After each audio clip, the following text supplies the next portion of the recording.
السلام علیکم dear readers, کیسے ہیں آپ سب لوگ؟ ایمن رازو کا آپ نے مس تو کیا ہی ہوگا۔ اگر آپ نے میرے ناولز کو بھی اسی طرح مس کیا ہے تو جلدی سے اس ایپیسوڈ کو لائک کر دیں۔ اگر آپ چاہتے ہیں کہ میرا ناول نیکسٹ آپ کو پڑھنے کو ملے تو آپ نے میری دوست کے ناول کو بھی اتنا ہی پیار دینا ہے اور اچھے سے ویوز دینے ہیں۔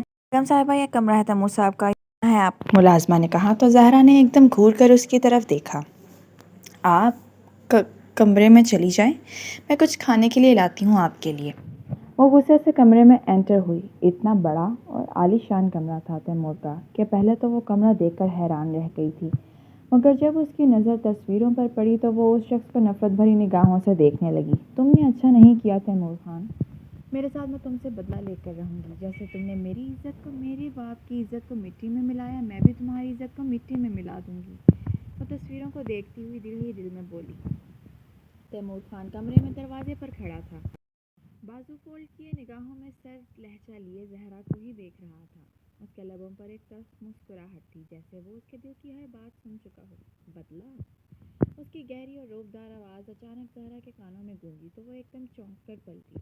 یہی سوچ رہی ہو نا؟ وہ آہستہ آہستہ قدم بڑھاتے ہوئے زہرا کے قریب آیا کہ میری عزت کو مٹی میں ملا دو گی، ہمت ہے تم میں؟ زہرا گھبراہٹ پر قابو پاتے ہوئے ایک دم پیچھے ہٹی، مگر اس کی آنکھوں میں آنسو کی بجائے غصے اور ضد تھی۔ ہاں ہمت ہے مجھ میں، وہ تڑپ کر بولی۔ تم نے جو کیا وہ معاف کرنے کے لائق نہیں ہے تیمور خان۔ تم نے میری زندگی برباد کر دی، میرے خواب چھین لیے، میرے ماں باپ کی عزت رون دی۔ اب دیکھنا تمہیں چین سے نہیں جینے دوں گی میں۔ تیمور کے چہرے پر اب مسکراہٹ غائب ہو چکی تھی، اس کے چہرے پر ایک خطرناک سکوت چھا گیا۔ وہ زہرا کے بالکل قریب آ کر رکا، اتنا قریب کہ زہرا کو اپنی دھڑکنیں سنائی دینے لگیں۔ اس نے دھیرے سے سر جھکا کر اس کے کان کے قریب کہا، یاد رکھو زہرا، تیمور خان سے ٹکر لینا آسان نہیں ہے تمہارے پاس صرف دو راستے ہیں، یا تو مجھے قبول کر لو یا پھر اپنی زندگی خود جہنم بنا لو۔ زہرا کی آنکھوں میں نفرت مزید گہری ہو گئی۔ جہنم تو تم پہلے ہی بنا چکے ہو میری زندگی کو، اب تم دیکھنا تمہارے سکون کی ہر سانس چھین لوں گی۔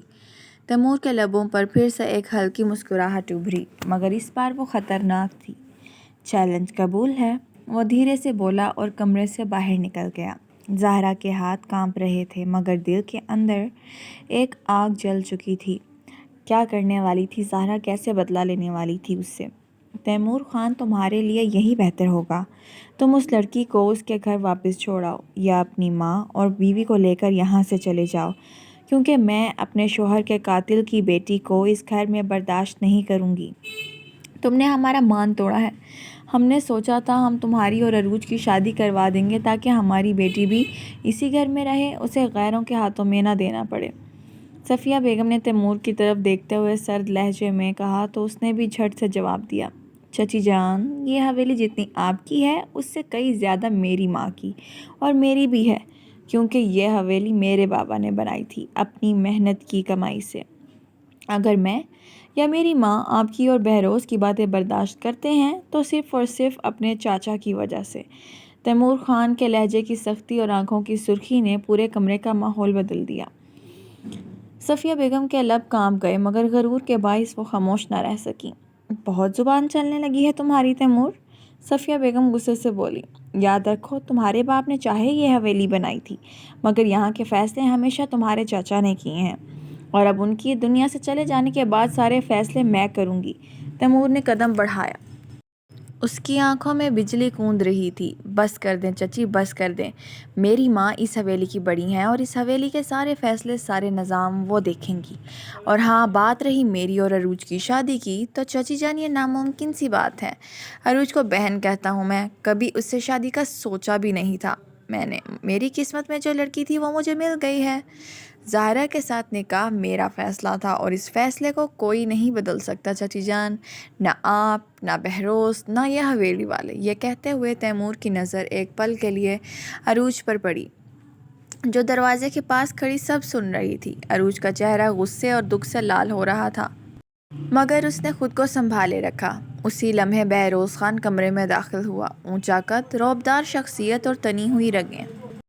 کافی ہو گیا تیمور، وہ دھاڑا، میں بہت دنوں سے دیکھ رہا ہوں تمہاری زبان بہت چلنے لگی ہے۔ حویلی کے بڑے فیصلے تمہارے نہیں میرے ہیں، کیونکہ بتایا جان اور ابا جان کے چلے جانے کے بعد اس حویلی میں بڑا میں ہوں۔ زہرا کا یہاں رہنا میرے لیے بھی ناقابل برداشت ہے۔ یا تو اسے واپس بھیجو یا پھر اس حویلی کو ہمیشہ کے لیے چھوڑ دو۔ پورے کمرے میں سناٹا چھا گیا تھا۔ نہ یہ حویلی چھوڑوں گا نہ زہرا کو چھوڑوں گا۔ جو کرنا ہے کر لو بہروز خان۔ صفیہ بیگم اور بہروز کے چہرے غصے سے لال ہو گئے، لیکن تیمور کا وقار اور اس کی ضد صاف ظاہر کر رہی تھی کہ اب یہ معاملہ رکنے والا نہیں۔ عروج کا دل دھڑک رہا تھا۔ اسے یقین نہیں آ رہا تھا کہ تیمور اس لڑکی کے لیے یوں سب کے خلاف کھڑا ہو جائے گا۔ آج سے اس گھر میں جو کچھ ہوگا امی وہ آپ کی مرضی سے ہوگا۔ نہ اس گھر میں بہروز کی چلے گی اور نہ ہی صفیہ چاچی کی۔ میں حیران ہوں آج یہ جان کر کہ وہ ہمارے بارے میں کیا سوچتی ہیں۔ تیمور نے اپنی ماں کے پاس بیٹھتے ہوئے ان سے کہا، کیا ہوا ہے؟ ایسا کیوں کہہ رہے ہو تم؟ کیا سوچتے ہیں وہ لوگ ہمارے بارے میں؟ بتاؤ ذرا مجھے۔ پلوشہ بیگم نے حیرانگی سے پوچھا، چچی اور بہروز مجھے کہہ رہے ہیں اس لڑکی کو اس گھر واپس چھوڑاؤ یا اسے اور اپنی ماں کو اس حویلی سے لے کر چلے جاؤ۔ کیا؟ نہیں تیمور خان، وہ ایسا نہیں کہہ سکتے۔ پلوشہ بیگم کے چہرے پر حیرت اور غصے کے ملے جلے تاثرات چھا گئے تھے۔ انہوں نے اپنے بیٹے کے چہرے کو غور سے دیکھا، جیسے یقین کرنا چاہتی ہوں کہ تیمور غلط تو نہیں کہہ رہا۔ امی میں جھوٹ بولنے والا نہیں ہوں، تیمور نے مضبوط لہجے میں کہا۔ چچی کے الفاظ میرے کانوں میں گونج رہے ہیں۔ ان کے لیے میں اور آپ کوئی معنی نہیں رکھتے۔ ان کے لیے یہ حویلی صرف ان کی ہے۔ وہ سمجھتی ہیں ہم نے یہاں پر قبضہ کر رکھا ہے اور وہ یہ بھی چاہتی ہیں کہ میں اس لڑکی کو واپس چھوڑاؤں۔ پلوشہ بیگم کے ماتھے کی نسیں تن گئیں۔ صفیہ نے یہ سب کہا؟ ان کی آواز غصے سے کانپ رہی تھی۔ تیمور نے آہستہ سے سر ہلایا۔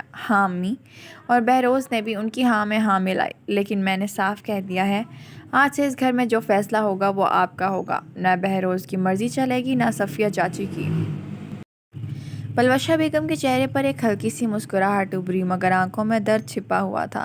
کتنے سال، وہ آہستہ سے بولیں، کتنے سال ہم نے اور تمہارے بابا نے ان کے لیے قربانیاں دیں، ان کے دکھ سکھ میں شریک ہوئے، اور آج ہمیں ہی غیر سمجھا جا رہا ہے۔ تیمور نے ان کا ہاتھ تھام لیا۔ امی اب وقت آ گیا ہے کہ ہم اپنا حق لیں۔ یہ حویلی اقبال خان کی محنت کا نتیجہ ہے، میرے ابا کی وراثت ہے۔ کوئی ہمیں اسے بے دخل نہیں کر سکتا۔ پلوشہ بیگم نے بیٹے کی طرف دیکھا۔ ان کی آنکھوں میں فخر اور دعا دونوں چھلک رہی تھیں۔ بیٹا، اب تمہارے فیصلوں پر مجھے کوئی اعتراض نہیں ہوگا، لیکن یاد رکھنا یہ جنگ آسان نہیں ہوگی۔ صفیہ بہت چالاک ہے، میں نے اس کے ساتھ کئی سال گزارے ہیں۔ بہت میسنی ہے وہ، اور بہروز، وہ بھی تمہیں کمزور دیکھنے کے انتظار میں ہے۔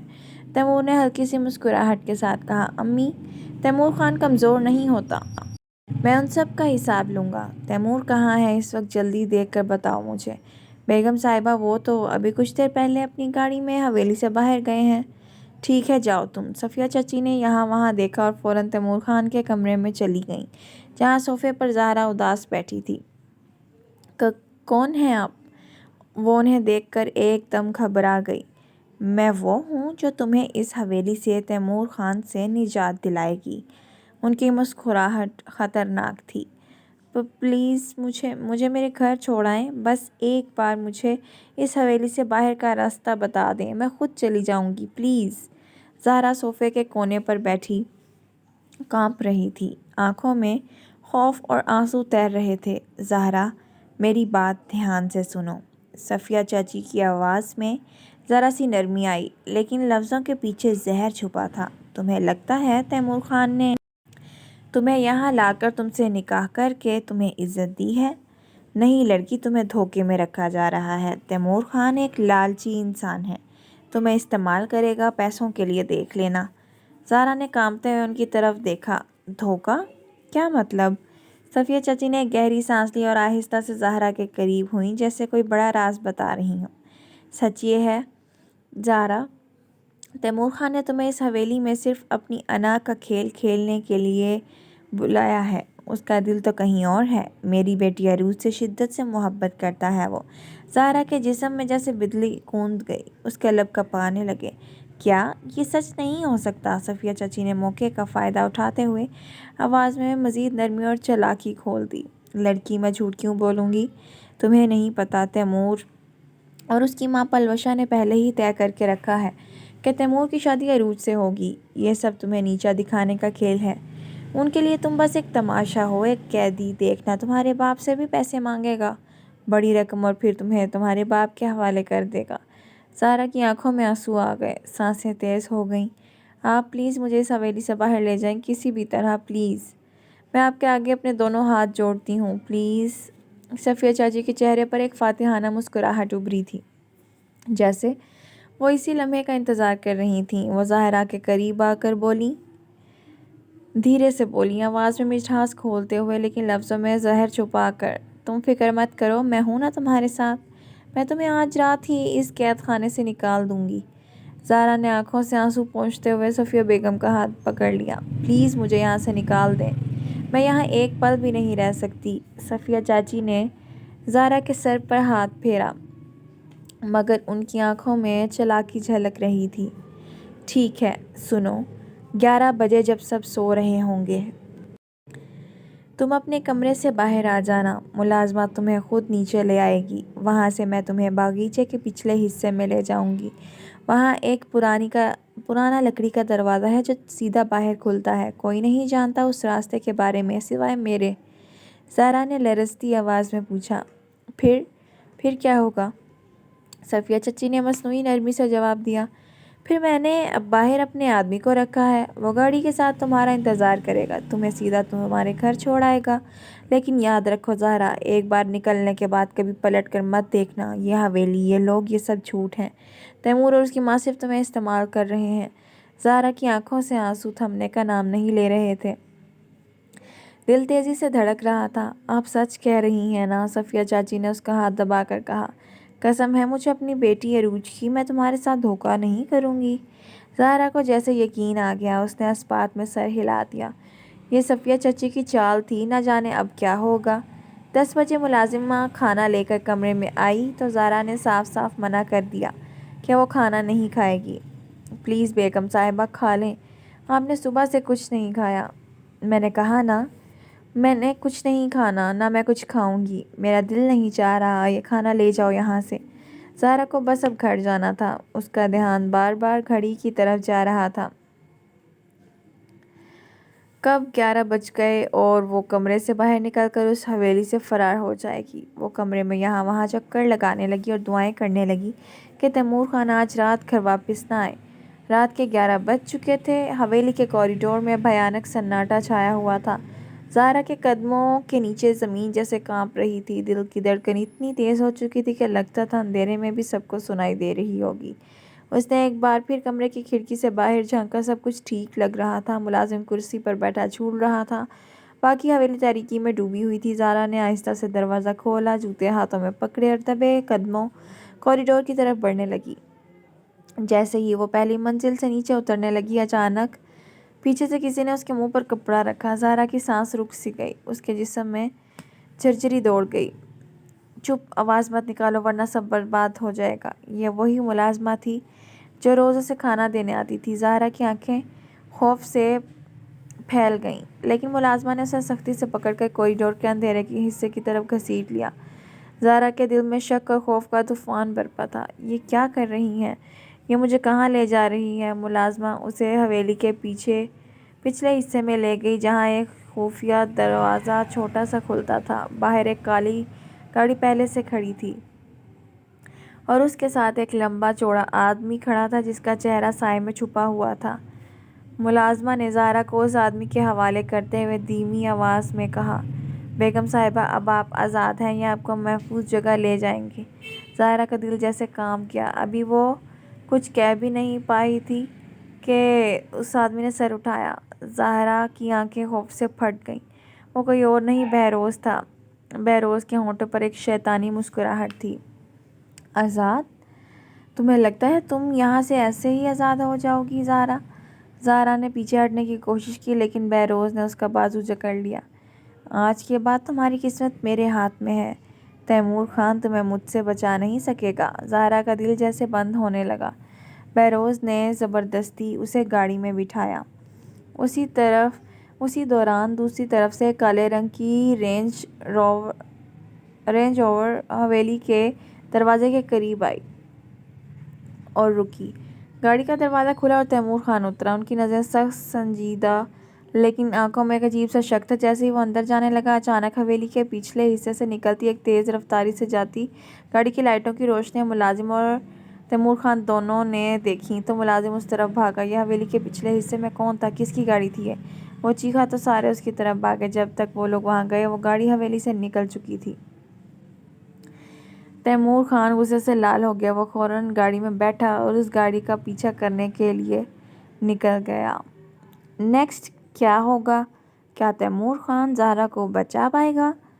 ویڈیو کو لائک کریں اور 20 کمنٹس کا ٹارگٹ مکمل کریں جاننے کے لیے کہ آگے کیا ہونے والا ہے۔ اگر آپ چاہتے ہیں کہ آپ کو میرا ناول بھی آگے پڑھنے کو ملے تو جلدی سے آپ لوگ رائٹر اریبہ کے ناول کو روز ایپیسوڈ کو لائک کیا کریں، کمنٹ کیا کریں، چینل پر ہمارے ویڈیو کو اچھی طرح دیکھا کریں، پلیز لائک کیا کریں اور جلدی سے سبسکرائب بھی ہمارے چینل کو کر دیں۔